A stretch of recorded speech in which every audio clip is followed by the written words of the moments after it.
في كافيتيريا على شط النيل، جت جميلة تطلب دليل، فملت أنا وعجبني الميل. عايزة قهوة وكمان عصير، وصفت ليها كانت هتمشي، قلت كيف هذا راح يصير، استني جاي معاك أكون دليل.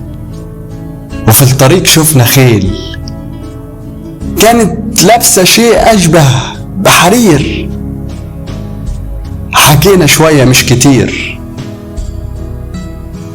أبص في عينيها أسأل إحنا فين، بإني تهت وعايز لي دليل.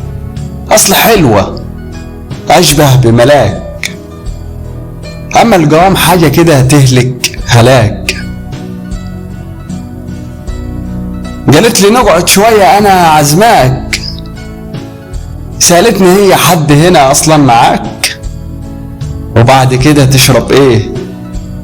عملت فيها قال ابن البيه من الأثرياء، أمال يعني إيه؟ أشرب كزوزة، ضحكت ضحكة أصل صورتي بقيت مهزوزة، مش عارف حتى أمثل إني يعني من الأثرياء. قالت لي انت هايل، سبلت لحظة وقلبي مايل، شوية سراير فوق رمال، شط وبحر وهناك جبال.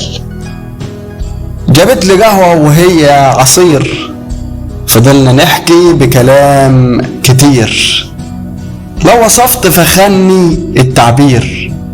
سلم القمر انا نازل، حبيتها من سؤال وعمري ابدا ما هتنازل، هغزلك بكل أشعاري، شفتك اتقلب حالي، جميلة تقبلي تكوني حلالي، جميلة تقبلي تكوني حلالي.